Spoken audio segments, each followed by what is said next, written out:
नमस्कार दोस्तों, कैसे हैं आप सब। उम्मीद करता हूं आप सब बिल्कुल अच्छे होंगे और स्वागत करता हूं आपका आपके अपने नीरो मैजिक चैनल पर। जैसा कि आप सबकी तरफ से सबसे ज्यादा डिमांड मुझे मेंसुरेशन चैप्टर के लिए मिली, हाजिर हूं आपके सामने मेंसुरेशन के पहले पार्ट के साथ। साथियों, ये मेंसुरेशन की सीरीज बहुत ज़्यादा खास होगी आप लोगों के लिए, जिसमें हम मेंसुरेशन के 2 डायमेंशनल बेस्ड सवालों को कुछ भागों में कवर करेंगे और उसके बाद 3 डायमेंशनल वाले सवालों को, और वो भी हम करेंगे आप सबके फेवरेट नीरो मैजिक कॉन्सेप्ट के साथ। और इस मेंसुरेशन की सीरीज में हमेशा की तरह ऐसे ऐसे कॉन्सेप्ट्स आपको सीखने को मिलेंगे जो आपने ना कभी पहले सुना होगा और ना ही कभी देखा होगा, जिनको सीखने के बाद मेंसुरेशन का डर आपके दिल से हमेशा के लिए निकल जाएगा। हेलो फ्रेंड्स, आप में से जो लोग मुझे नहीं जानते, मेरा नाम नीरो है। मैं काफ़ी सालों से गवर्नमेंट कॉम्पिटिटिव एग्जाम्स की प्रिपरेशन करवा रहा हूं। मेरे स्टूडेंट्स इनकम टैक्स डिपार्टमेंट जैसे काफ़ी गवर्नमेंट डिपार्टमेंट्स में पोस्टेड हैं। अगर आप इस चैनल पे नए हैं तो ज़रूर सब्सक्राइब कीजिए और बेल आइकन को प्रेस कीजिए। तो चलिए शुरू करते हैं आज का सेशन। साथियों, इतना तो मैं मानकर चल ही रहा हूं कि फॉर्मूला आप सबको याद ही होंगे मेंसुरेशन के, क्योंकि मैं सिर्फ वही सवाल और कॉन्सेप्ट आपको सिखाऊंगा जो आपको कभी किसी ने नहीं सिखाया होगा। बाकी मेंसुरेशन के फॉर्मूलाज और बेसिक सवाल तो हर जगह अवेलेबल हैं ही, आप कहीं से भी उन्हें कर सकते हैं। अब चलिए यहां देखिए, ये क्वेश्चन आपकी स्क्रीन पर एसएससी सीजीएल मेंस में पूछा गया था। ये ए ने 15 सेकंड में किसी रेक्टेंगुलर फील्ड को डायगनली यानी तिरछा 52 मीटर पर मिनट की स्पीड से कवर किया। वहीं बी ने केवल उस फील्ड के साइड से चलकर 68 मीटर पर मिनट की स्पीड से दूरी कवर की, उसी पॉइंट पर जहां ए डायगनली चलकर पहुंचा था। तो बताएं कि इस फील्ड का एरिया कितना होगा। मेरे प्यारे साथियों, मैं समझ सकता हूं कि आप ऐसे क्वेश्चन को देखकर यकीनन घबरा जाएंगे और हो सकता है कि इसे आप मानकर ही चल रहे हों कि एग्जाम में अगर ऐसा क्वेश्चन मिल जाए तो उसे छोड़ने में ही समझदारी है, और ऐसा काफी कैंडिडेट्स करते भी हैं। लेकिन साथियों, आज मैं ऐसा तोड़ दूंगा आपको जिससे आप इस तरह के क्वेश्चंस को चुटकियों में सॉल्व कर पाएंगे। आप सबसे पहले यहां समझिए कि यह है एक रेक्टेंगुलर फील्ड। अब जो ए है क्वेश्चन में, उसने इस छोर से दूसरी छोर डायगनली मतलब यहां से सीधा दूरी कवर की है यहां तक, जबकि बी ने नीचे से पूरा लेंथ और ब्रेथ कवर किया यहीं पहुंचने के लिए। इससे आपको एक चीज जरूर समझ आनी चाहिए कि ए ने हाइपोटेनियस कवर किया, वहीं बी ने लेंथ और ब्रेथ। यानी यहां से यह साफ हो जाता है हमारा जो भी आंसर होगा वो इन तीनों की वैल्यूज यानी ट्रिपलेट पर ही डिपेंड करेगा। अब आप मेरी बात बिल्कुल ध्यान से सुनिए। क्वेश्चन को सॉल्व करने की आपको बिल्कुल जरूरत नहीं है।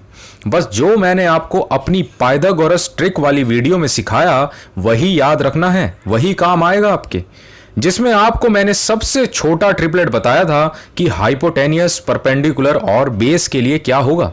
जी हां, सही सोचा आपने, 5, 4 और 3। अब अगर इससे थोड़ा बड़ा ट्रिपलेट पूछूं आपसे, जो मैंने आपको अपनी पिछली वीडियोस में भी बाय हार्ट याद करने के लिए बोला था, आप कहेंगे 13, 12 और 5। बस अब आप क्वेश्चन देखिए। हमसे एरिया पूछा गया है फील्ड का, जो होता है लेंथ इनटू ब्रेथ, लेकिन हम कह सकते हैं कि वह परपेंडिकुलर मल्टीप्लाई बाय बेस ही होगा। यानी हमें बस परपेंडिकुलर और बेस से ही मतलब है। अब आप अगर ऑप्शंस देखें तो सबसे बड़ी वैल्यू 60 दी गई है। यानी हमारा जो भी ट्रिपलेट होगा उसके परपेंडिकुलर और बेस को मल्टीप्लाई करने पर वह 60 से ज्यादा का नहीं होगा। जबकि आप यहां देखिए कि सबसे छोटा ट्रिपलेट तो हमें इन्हें मल्टीप्लाई करने पर सिर्फ 12 ही देगा, जो ऑप्शन में है ही नहीं।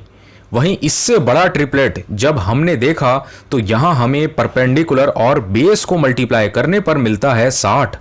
यानी आप समझिए कि यही हमारा आंसर भी होगा, क्योंकि और कोई ट्रिपलेट ऐसा नहीं है जो इससे बड़ा हो या छोटा जो ऑप्शन में गिवन हो, जिससे यह साफ हो जाता है कि हमारा आंसर 60 ही होगा।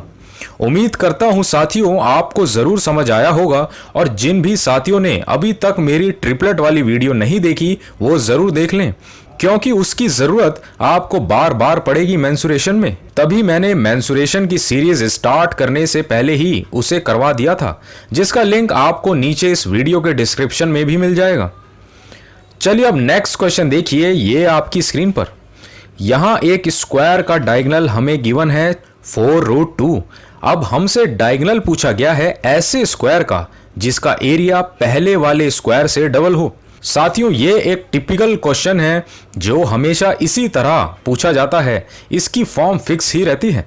आपको ऐसे क्वेश्चंस में बस दो चीजें देखनी है। पहली ये कि क्वेश्चन में स्क्वायर का डायगोनल गिवन हो, और दूसरा ये कि जिस स्क्वायर का एरिया हमसे पूछा गया है वह डबल हो पहले वाले स्क्वायर से। अब अगर ऐसा है तो आपने कुछ नहीं करना, बस जो डायगोनल गिवन हो, जैसे यहां 4√2, इसे सिर्फ √2 से मल्टीप्लाई कर देना है। मैं एक बार फिर बोल रहा हूं, जो डायगोनल गिवन हो उसे बस √2 से मल्टीप्लाई कर देना है, जिससे हमें एरिया मिल जाता है स्क्वायर का जो हमसे पूछा गया था क्वेश्चन में, 8 सेंटीमीटर। और यही हुआ हमारा करेक्ट आंसर। उम्मीद करता हूं दोस्तों आप अब ऐसे क्वेश्चन को देखते ही आंसर निकाल पाएंगे। चलिए अब नेक्स्ट क्वेश्चन, ये आपकी स्क्रीन पर। यहां एक स्क्वायर जिसकी साइड 4 सेंटीमीटर है, उसके चारों कोनों को इक्वल पार्ट में आर्क की शेप में काटा गया है, जिसका रेडियस 2 सेंटीमीटर है। तो बताना है कि बचे हुए स्क्वायर के पोर्शन का एरिया क्या होगा। मेरे प्यारे साथियों, ये भी एक फिक्स टाइप का क्वेश्चन है जो अक्सर एग्जाम्स में पूछ लिया जाता है। आप सबसे पहले इसे यहां डायग्राम से समझिए। मान लीजिए कि ये है एक स्क्वायर और इस तरह इसकी चारों साइड्स को कट किया गया है। अब ये जो बीच का पोर्शन बचा है, इसी का एरिया पूछा गया है हमसे क्वेश्चन में। दोस्तों, इस तरह के क्वेश्चन में आपने बस दोनों वैल्यूज को, जो स्क्वायर की साइड है 4 सेंटीमीटर और जो आर्क का रेडियस है 2 सेंटीमीटर, इन्हें स्क्वायर करके माइनस कर देना है इस तरह, और बस एक पाई लास्ट में लगा देना है 4 के साथ। ऐसा इसलिए क्योंकि स्क्वायर के एरिया से हमने एक पूरे सर्कल का एरिया माइनस किया है, क्योंकि चारों कोनों का आर्क एक सर्कल ही बनेगा दोस्तों, जिससे हमारा आंसर यही 16 - 4 पाई ही हो जाता है। मैं उम्मीद करता हूं आपको जरूर समझ आया होगा। चलिए अब नेक्स्ट क्वेश्चन देखिए, ये आपकी स्क्रीन पर। यहां दिया गया है कि अगर किसी सर्कल का रेडियस 6% से बढ़ा दिया जाए तो उसका एरिया कितने % तक बढ़ जाएगा। साथियों, इस तरह के क्वेश्चन में आप मेरी एक बात जरूर याद रखना कि रेडियस अगर 6% बढ़ा है तो सबसे पहले इसका स्क्वायर करना होगा आपको, जो हमें मिलता है 36%। बस अब इसके आगे एक पॉइंट लगा देना है आपने, मतलब अब जितना भी % सर्कल का एरिया बड़ा होगा उसके लास्ट 2 डिजिट्स, ध्यान से सुनिए, लास्ट 2 डिजिट्स में पॉइंट के बाद 36% ही जरूर होगा। अब आप ऑप्शंस देखिए, 12.36 यानी ऑप्शन डी ही ऐसा ऑप्शन है जिसमें 0.36% लास्ट 2 डिजिट्स में दिया गया है, यानी यही हुआ हमारा करेक्ट आंसर। साथियों, यही सवाल सर्कल की जगह स्क्वायर के केस में भी पूछ लिया जाता है। जैसे यहां समझिए, ये क्वेश्चन आपकी स्क्रीन पर है। यहां अब किसी स्क्वायर की साइड को 9% से इंक्रीज किया जाता है, तो बताना है कि इससे उस स्क्वायर के एरिया कितने % से बढ़ जाएगा। दोस्तों, आपने यहां भी बस वही करना है जो मैंने पिछले क्वेश्चन में आपको समझाया। जी हां, सबसे पहले तो इस 9 का स्क्वायर करना होगा, जिससे हमें मिला 81%। बस अब इसके आगे एक पॉइंट लगाने के बाद हमें ऑप्शंस देखने हैं जहां ये लास्ट 2 डिजिट्स में दिया गया हो। अब यहां देखिए, ऑप्शन सी 18.81%, यानी यही हो जाता है हमारा करेक्ट आंसर। मैं आशा करता हूं साथियों अब आप इस तरह के सवालों को देखते ही सॉल्व कर पाएंगे। चलिए अब नेक्स्ट टाइप देखिए। यहां किसी रोम्बस के दोनों डायगोनल 16 और 12 हमें गिवन है, तो अब बताना है कि उस रोम्बस का पेरीमीटर क्या होगा। मेरे प्यारे साथियों, इतना तो आपको पता ही होगा कि रोम्बस में स्क्वायर की तरह ही चारों साइड्स इक्वल होती हैं, मतलब आप ये समझिए कि जो भी इसका पेरीमीटर होगा वो 4 से पूरी तरह डिवाइड यानी भाग हो रहा होगा। और ये दोस्तों बहुत छोटी लेकिन काफी खास बात है, क्योंकि सिर्फ एक इसी पॉइंट से आप सही आंसर देखते ही टिक कर सकते हैं। अब आप ऑप्शंस देखिए, सिर्फ डी यानी 40 ही ऐसा ऑप्शन है जो 4 से पूरी तरह डिवाइड हो सकता है, यानी यही हमारा करेक्ट आंसर भी होगा। अब मान लीजिए कि 4 से डिवाइड होने वाले ऑप्शंस 2 या 2 से ज़्यादा हुए, तब भी आपको चिंता करने की कोई बात नहीं है, क्योंकि आप इस चीज़ का हमेशा ध्यान रखना कि रोम्बस के डायगोनल और साइड्स में ट्रिपलेट ज़रूर बनता है, जो मैंने आपको इस वीडियो के स्टार्टिंग में समझाया था। तो बस उस कॉन्सेप्ट से ही आपने चलना है। जैसे यहाँ सबसे पहले दोनों डायगोनल्स को हाफ करना होगा, जिससे आप देखें हमें मिला 8 और 6। अब याद कीजिए मेरी पिछली वीडियो ट्रिपलेट वाली। अब जैसा मैंने आपको सिखाया, इसका ट्रिपलेट 8, 6 और जी हाँ 10 ही होता है, यानी यही 10 रोम्बस की साइड हुई। अब इसके पेरीमीटर के लिए हमने इसमें 4 से मल्टीप्लाई किया तो हमें मिला 40, जो हमारा करेक्ट आंसर भी था। उम्मीद करता हूं साथियों ट्रिपलेट वाला कॉन्सेप्ट आप अब कभी नहीं भूलेंगे।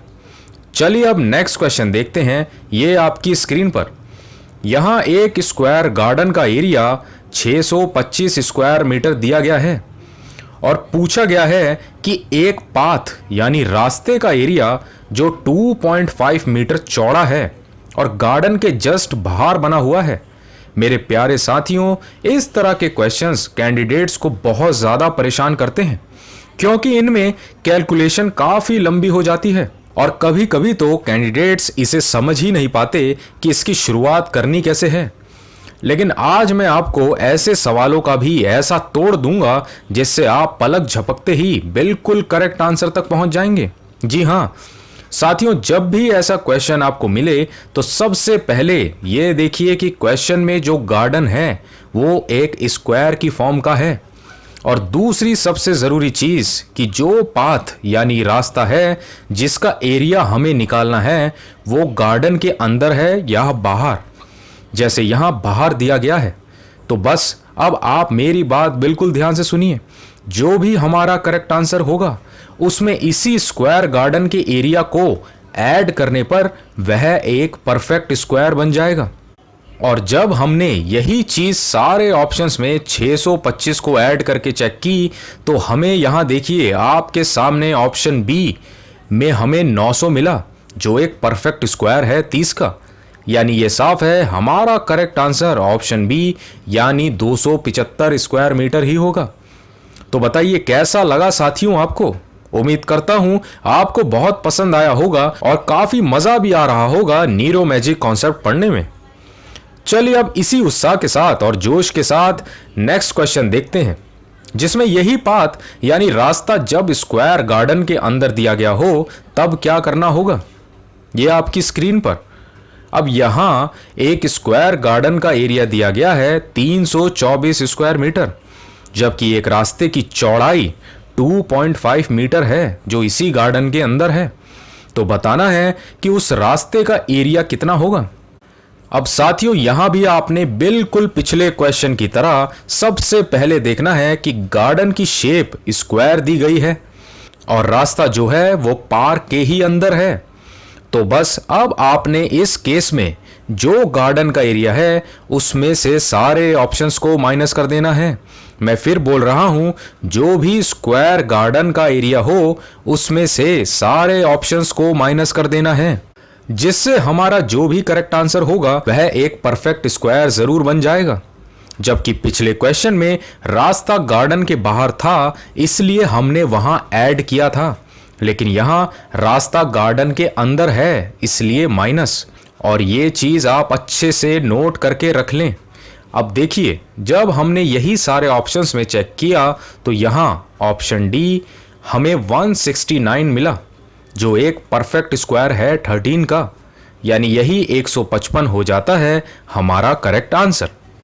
चलिए दोस्तों अब ये समझिए कि ये गार्डन अगर रेक्टेंगल की शेप में दिया गया हो तब क्या करना होता है। यहां आपकी स्क्रीन पर यहाँ एक रास्ता अंदर बना हुआ है किसी रेक्टेंगुलर फील्ड जिसकी साइड्स 38 और 32 मीटर दी गई है।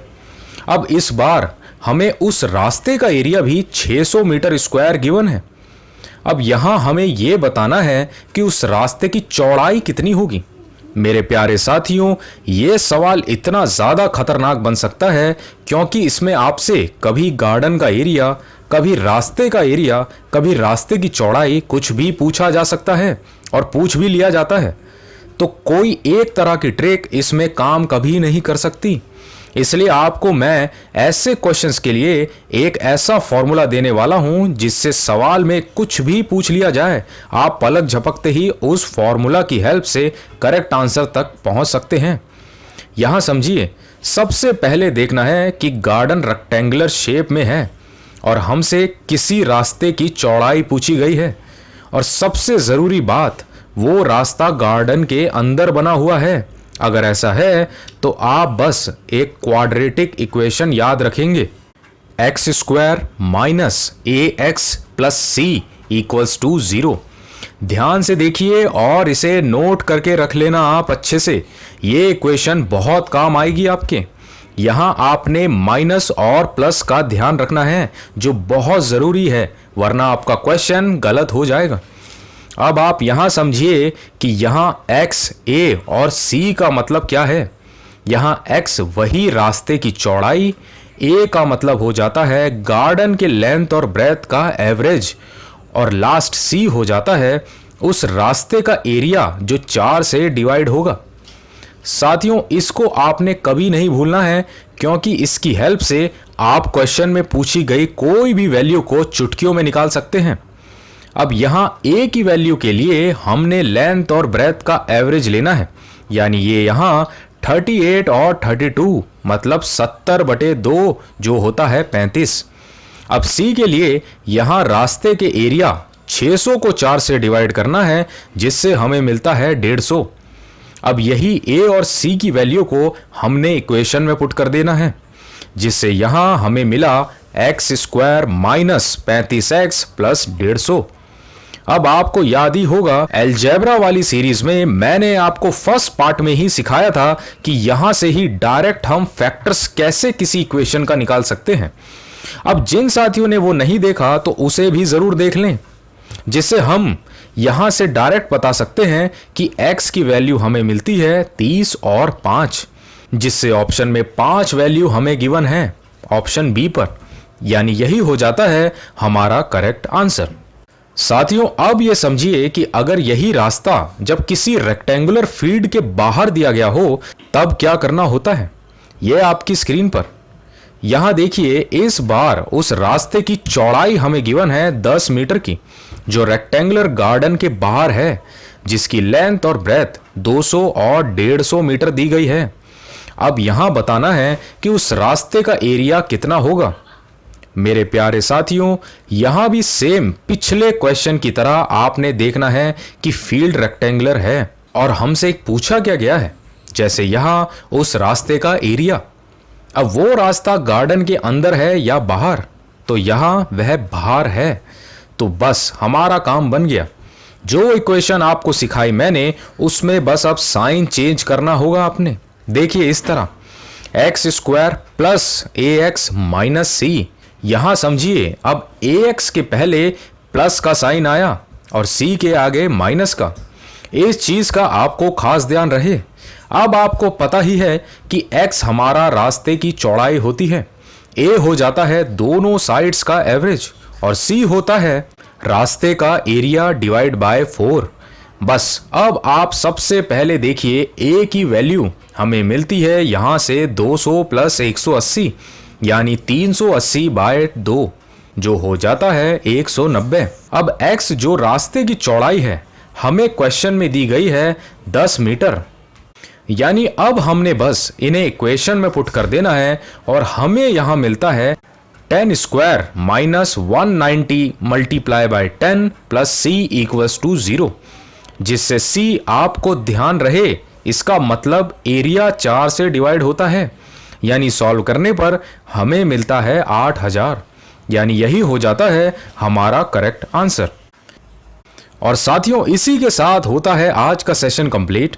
मैं आशा करता हूं आपने हमेशा की तरह आज भी कुछ नया सीखा होगा, जिससे आपको काफी फायदा मिलेगा। आप अपने व्यूज नीचे कमेंट्स में जरूर बताएं। अब हम मिलेंगे नेक्स्ट सेशन में एक और धमाकेदार वीडियो के साथ। तब तक के लिए जय हिंद।